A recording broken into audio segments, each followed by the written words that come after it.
I'm Debbie Godfrey. Welcome to the Positive Parenting Pep Talks podcast. For this week, I'm going to be providing you with the Dial a Discipline audio. This is a product I created about a decade and a half ago, quite a while. It was for parents in my classes to have a supplement to the systematic approach to parenting and discipline that I use. It's a handheld wheel that you can hang on your refrigerator or put in your purse, and it helps you when you're in misbehavior situations with being able to brainstorm in the moment ideas for what to do instead. So when I sell this wheel, there's an audio that goes along with it, which explains exactly how to use it. So that's what I'm giving you for this next week. I'll put a link in the comments to the actual dial if you'd like to purchase it. You don't have to. All of this information that's provided via audio will give you what you need to be able to redirect your children's behavior.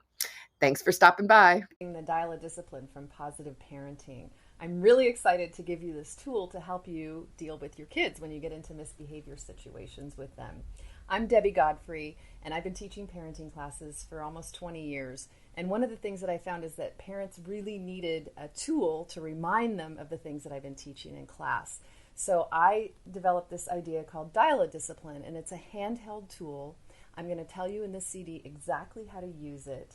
And you can keep it on your refrigerator, in your car, in your purse, so that when you get into a misbehavior situation with your children, you'll have something to look at to figure out why they're misbehaving, and you'll get some ideas for some hands-on tools to do instead of yelling, grounding, going crazy, spanking, and all those things that we tend to do when we get frustrated and at our wits' end. So I'm very excited. I am so happy that you picked this up, that you found it, whether it was through the website or through one of the shows that I've been on. And I hope that you really, really take the time to listen to this and then use the tool, because tools only work when you use them. So what I want to talk about first is why kids misbehave.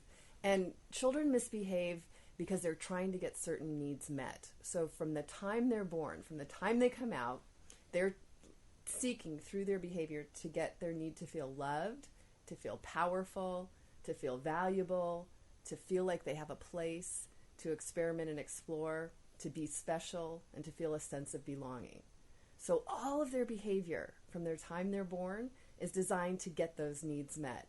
So instead of looking at your misbehaving child and saying, oh, my child's bad, or there's something wrong with them, or there's something wrong with me, you can say, oh, my child's misbehaving, therefore they're discouraged from getting one of these needs met, to feel loved, to feel special, to feel valuable, etc. Further, if a child is getting that need met through positive behavior, we tend to reinforce that. We're happy. So they're getting that need met through positive behavior. We acknowledge them, we encourage them, we praise them. But sometimes they'll get those needs met through inappropriate behavior or misbehavior. And we don't understand often why kids are misbehaving. But what happens is sometimes they'll do a misbehavior and we'll do something that we think discourages it, but actually reinforces it. And one of the biggest ones is yelling. So many parents think that yelling at kids is discouraging the behavior. But actually, often yelling can be a huge encourager, because the kids are getting your attention. And that's one of their biggest goodies that they could ever possibly get, is your time and attention. Good, bad, or ugly, it doesn't matter. It's you. You're the goodie. So we want to look and see what are some of the things that we have done or do to unwittingly or unknowingly encourage some of these misbehaviors. And we have a system for identifying misbehavior when it does occur and then correcting it through ideas, tools, ways to discipline that will correct the misbehavior and build your child's self-esteem and create more closeness in your relationship. And that's where the Dial a Discipline tool comes in. So what I'm going to do now is I'm going to go through this. It's a systematic way to approach discipline and behavior in children. So you're going to notice that your child's misbehaving. You're going to say, my child's misbehaving. They must be discouraged from getting one or more of those needs met. I'm going to figure out why they're misbehaving and then figure out a way to correct that. And I've asked my friend Stephanie to come and help me give you a demonstration on how to identify why your kids are misbehaving. We call it a mistake and goal chart. And that's the essence of what's on your Dial a Discipline. And where it says my child's mistaken goal is, the second box down, there's 4 mistaken goals. And the mistaken goals are undue attention, power, revenge, and inadequacy. So what I'm going to do now is I'm going to have Stephanie pretend like she's my mom, and she's going to tell me to pick up my backpack. And I'm going to respond as the child would in any of these given situations. And so for Stephanie, I want you to ask yourself, how are you feeling as a result of my misbehavior?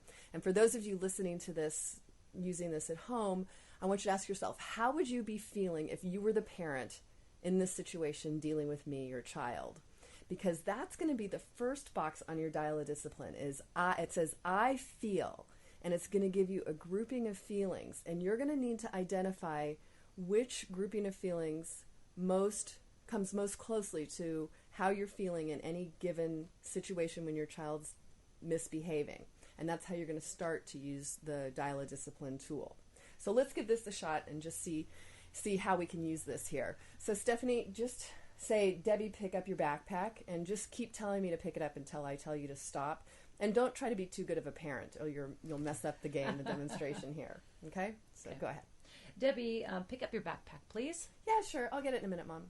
I need you to pick it up now. Oh, those are such pretty earrings. Thank you, You know sweetheart. what happened at school today, Mommy?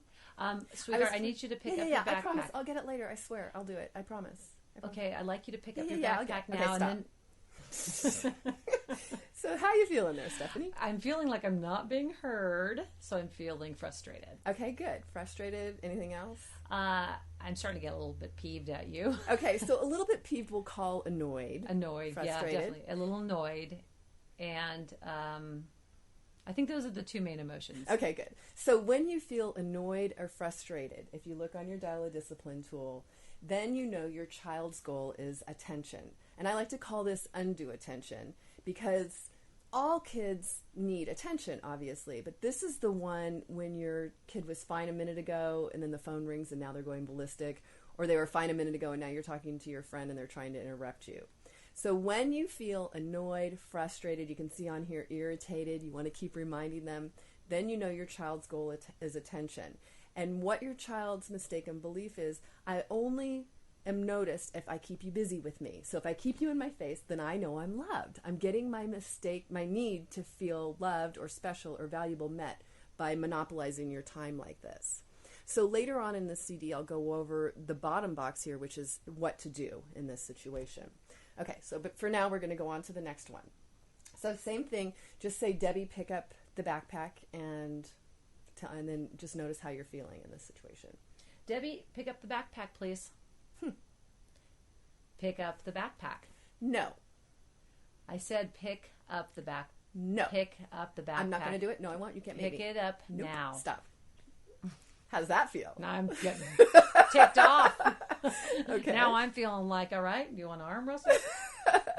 Okay, so what are some other words there that might work? I'm just feeling, again, I'm feeling frustrated, and I'm feeling just like there's a power struggle going on here, Great. and I'm going to win it. Yes, I know you will. How about like provoked, maybe? Yeah, definitely. Or challenged? Yeah, the folding of the arms and the no. It's like, how dare you? How dare you say no to me? This is your backpack on the floor. It's making a mess. Right. So when you feel provoked, challenged, like you're going to make your kid do it, then you know this child's goal is power. And what my behavior is saying is, and you have to understand this with these kids you're power struggling with, is inside I feel powerless. I feel like I don't know how to get my need to feel powerful appropriately. But I know if I defy you, if I don't do what you say, and you get all crazy, I feel powerful. So that's one of the reasons we call these mistaken goals, because the child has mistakenly come to believe this is how I get my need to feel powerful met in this situation. Okay, let's try another one. Say, Debbie, pick up the backpack. Debbie, pick up the backpack. Pick up the backpack, please. What's that attitude? Pick up the backpack. You're so mean to me. Pick up the backpack. Dad never makes me do this kind of stuff. I'm not your dad. Pick up the backpack. I hate you. Stop. How's that feel? Well, again, it's sort of, it feels like it's frustrating to me, but also it was alarming to me. It's like, what's the anger all about from the child? Okay, so when a child says, I hate you, how does that feel? Feels awful. But what's the feeling? It feel from the child, it stabs me in the heart. Okay, so hurt. Yeah. Thank you.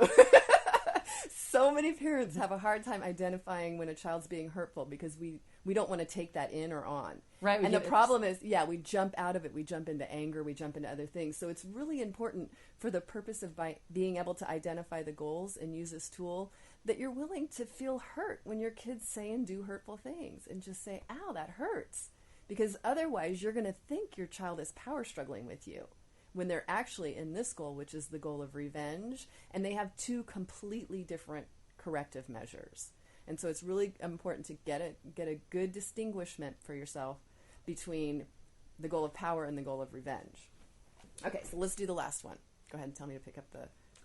Debbie, the backpack's on the floor. Please pick it up. Debbie. I'm too tired. Sweetheart. I can't. You just pick it up and you can rest later. I'm so tired. Sweetheart. Come on. Stop.